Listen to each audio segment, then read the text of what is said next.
자동차의 휴식 시간, 주차. 그런데 안전할 거라 믿었던 나의 차에 예기치 못한 위협이 가해지고 있습니다. 절도와 테러는 물론 갑작스러운 사고까지. 저는 폭탄이 떨어진 줄 알았어요. 이거 누가 그랬어? 이게 뭐지? 주차 중에 생긴 황당하고 공포스러운 상황들 집중 취재했습니다. 이렇게 황당한 경험은 처음이랍니다. 눈앞에 펼쳐진 상황에 그저 헛웃음만 나왔다는데요. 자동차 타기 좋은 곳이라 제가 자주 애용을 하는데 그런 상황은 저도 여태껏 20년 넘게 운전을 해봤지만 처음 당해본 사건이었죠. 당시 상황이 담긴 블랙박스를 보면 주차된 제보자 차량 앞으로 한 남성이 등장합니다. 오른손에 든 무언가를 툭 내려놓고 무심하게 휴대전화를 만지는데요.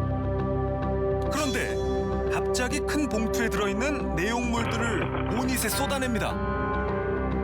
그가 제보자 차량에 쏟아버린 건 다름 아닌 쓰레기입니다. 도착해서 차 상태를 보니까는 쓰레기가 앞유리에 투척이 되어 있던 상황이었죠. 이게 뭐지? 누가 이렇게 해놨지? 황당했죠. 영문도 모른 채 당한 오물 테러. 쓰레기를 투척한 남성은 재빠르게 현장을 벗어납니다. 그런데 한 가지 특이한 점이 발견되는데요. 처리 과정에 거기서 꽃게 다리랑 음식점에서 나온 티슈들이 나와가지고 근처 식당을 이제 다니면서 물어봤죠. 그 쓰레기가 어디서 나온 건지. 바로 저 위쪽에 이제 게장집에서 나온 쓰레기더라고요. 약 200m 떨어져 있는 식당의 주인도 황당하긴 마찬가지였는데요. 피해자분들이 와가지고 여기서 막 이러고 하고 있더라고요. 이제 갯딱지 같은 거 나오니까. 그래서 우리 쓰레기를 갖다 거기다 버린 거야. 우리도 황당하죠. 쓰레기 여기다 놨었는데 거기 가서 버려놨으니까. 도대체 어떤 원한이 있길래 쓰레기 뭉치를 횡단보도도 없는 위험한 도로를 건너서까지 가져다가 보닛에 쏟아부은 걸까요?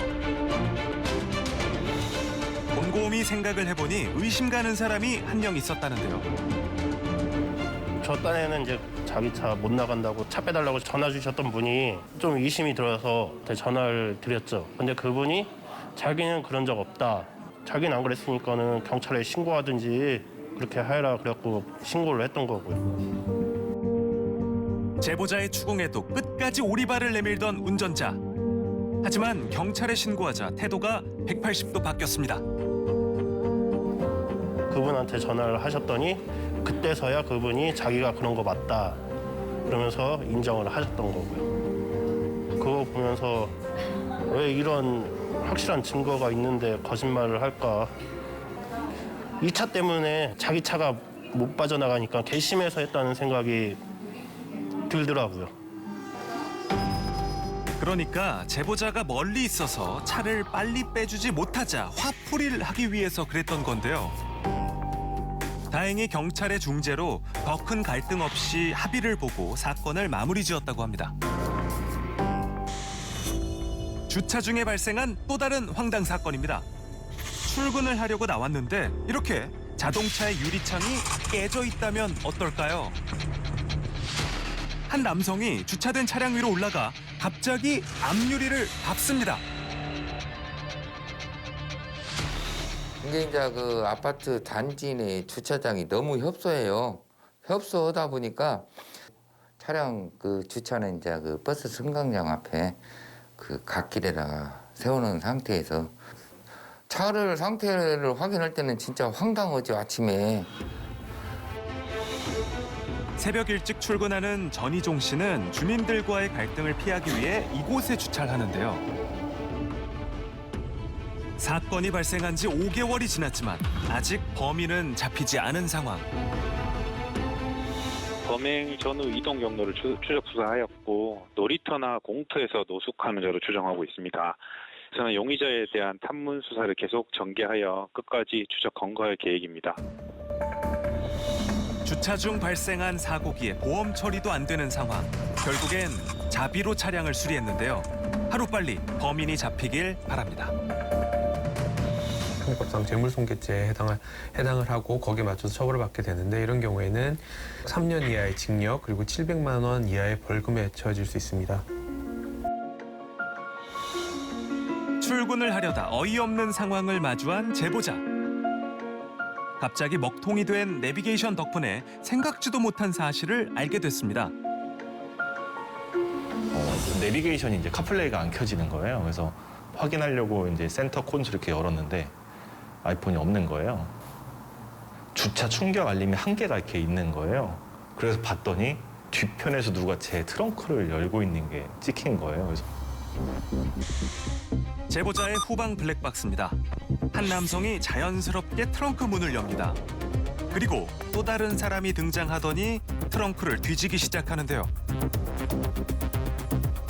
도둑맞은 물건들은 제보자에게 특별한 의미가 있었습니다. 장모님이 예전에 사주신 이제 신발이 하나 있었고 그런 신발을 가져본 적이 없어서 되게 애지중지하던 신발이었는데 신발 2개, 아이폰 하나 이렇게 다 가져갔어요. 게다가 절도범들은 범행을 숨기기 위해 치밀하게 행동했는데요. 소리가 나요, 치면. 근데 블랙박스를 전체 포맷한 것도 아니고 딱 그 파킹만 지웠어요.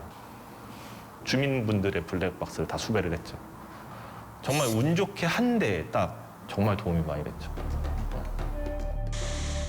주변 차량의 블랙박스 영상입니다.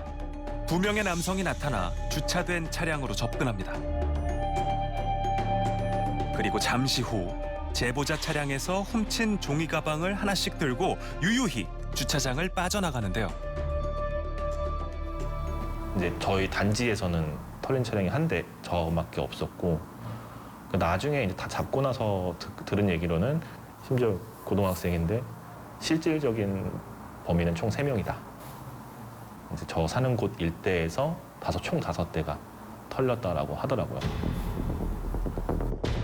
차량 털이범들은 특수절도 혐의로 검찰에 송치될 예정입니다. 사건 이후 제보자는 주차한 다음 항상 잠금 상태를 점검하는 습관을 가지게 됐는데요.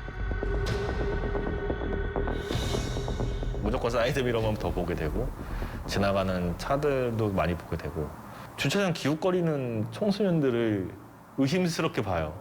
저는 이 덕분에 차문 진짜 잘 잠그고 다녀요.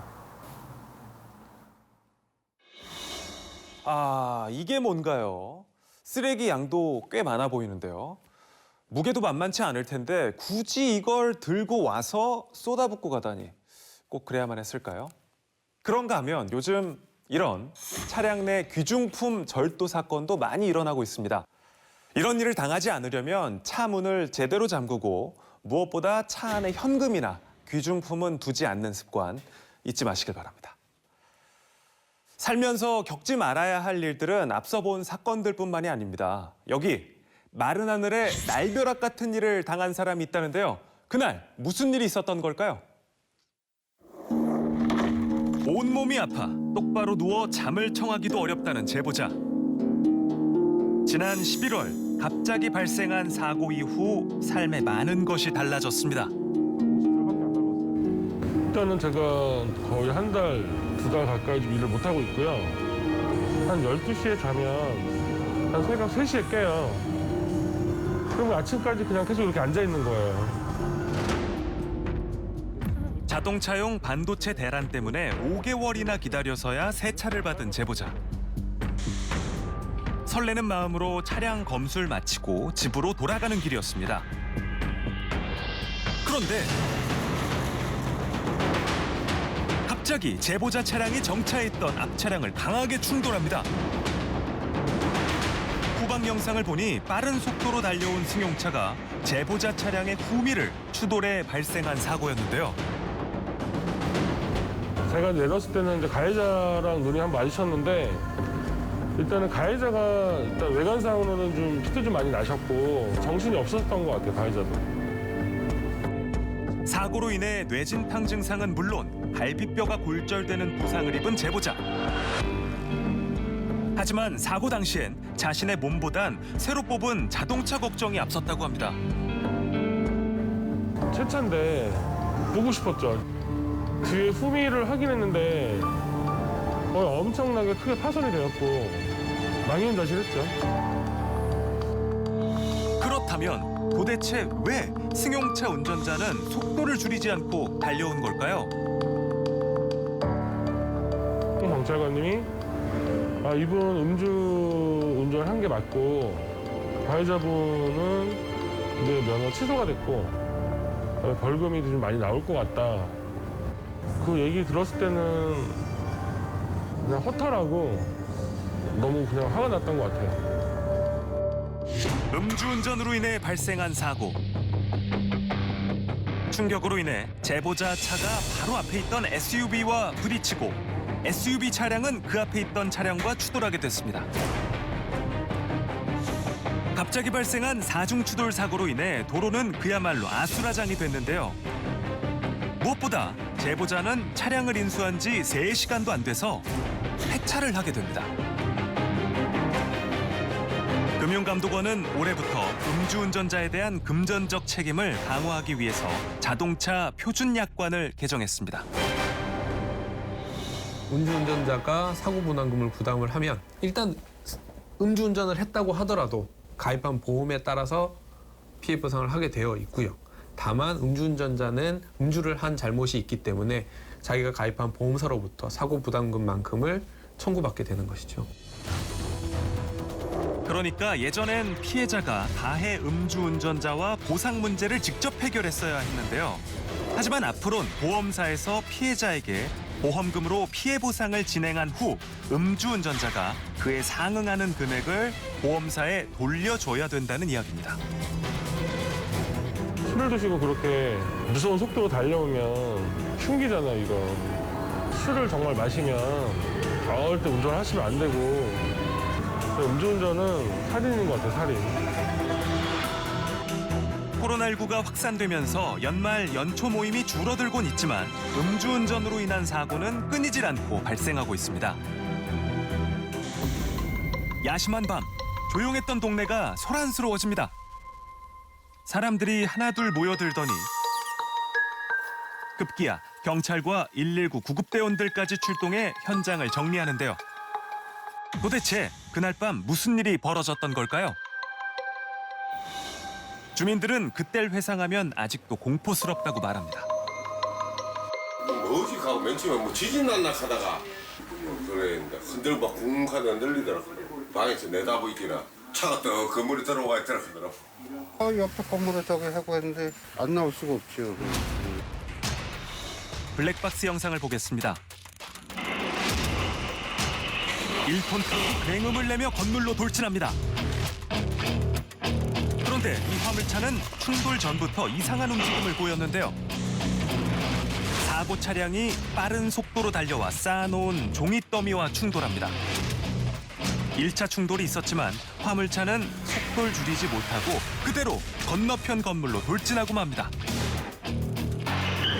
사고 후 후진을 해서 빠져나오는 화물차. 하지만 맞은편 식당과 부딪히고 바퀴가 빠진 채로 주저앉고 맙니다. 인근 상인들은 다시 생각해도 이 사고가 이해되지 않습니다. 피해가 많았죠. 저희도 리어커 2대 대문이 떨어져 버렸었어요. 할 말이 없죠. 기가 막혀 저렇게까지 받아버려요. 피해를 입은 가게는 총 4곳. 먼저 고물상과 충돌한 후 건너편 건물에 있는 부동산과 카페에 충돌합니다. 그리고 마지막으로 식당과 부딪히고 차가 멈춰서는데요. 화물차는 제한 속도가 시속 30km인 이 좁은 도로에서 왜 이렇게 과속을 한 걸까요? 이것도 음주운전이에요. 구조할 때는 정신이 멀쩡했어요. 자기가 술 먹은 거니까 의식을 하고 정신이 들으니까 의식을 하고 도망가려고 했던 것 같아요. 사고의 원인은 역시 음주운전이었습니다. 차 사이에 끼어 나오지 못하는 음주운전자를 구출하기 위해 수많은 구급대원들이 투입됐습니다. 피해 의식도 있었고요. 본인 아픈 부분에 대해서도 얘기를 했었고요. 열상부터 보통 이제 뭐 결출상이라고는 하기는 하는데 이게 약간 찢긴 듯한 상처라서 그냥 뭐 열상 정도라고 생각하시면 될 것 같습니다. 다행스럽게 음주운전자 외에는 다친 사람이 없었습니다. 상인들은 이번 사고로 인해 재산상의 피해가 막심하지만 제대로 된 피해 보상은 받지 못하고 있습니다. 추워 죽겠는데 문 없이 어떻게 장사해? 빨리 고치시긴 하셨네. 문 2개니까 장사를 해야 되니까. 며칠 내로 해준다고 하시는데 해주겠죠. 근데 전문가는 자비로 먼저 수리를 하고 상대방 보험사에 청구하는 게 현명한 방법이라고 이야기합니다. 휴업한 기간 동안에 발생한 휴업 손해 그리고 수리 비용 등을 정리를 해서 해당 그 가해 차량 보험사에 청구를 해야 될 것으로 보입니다. 그런데 이곳은 평소에도 음주운전 사고가 끊이질 않았다고 합니다. 제가 사실은 여기서 음주 사고가 벌써 3번이에요. 할머니를 어깨를 살짝 쳐서 넘어져서 했는데 경찰서 또 음주. 왜냐면 신도로가 있는데 저쪽으로 안 가요. 음주 단속하는 줄 알고. 그러니까 음주운전자들이 음주 단속을 피하기 위해 넓은 도로가 아닌 이 좁은 도로로 다닌다는 겁니다. 그러니까 이 구도로를 좀 당분간 집중적으로 음주 단속을 해야 돼요. 여기를 음주 단속을 좀 제가 하라고 민원을 듣고 싶어요. 금전적인 책임이 가중된다고 하더라도 습관이 바뀌지 않는 한 소용없습니다. 술을 마시면 운전대를 잡지 않는 습관이 몸에 배야 하지 않을까요? 한 잔쯤이면 괜찮을 거야 라는 안일한 생각이 무고한 피해자를 낳는다는 점 명심하시길 바랍니다.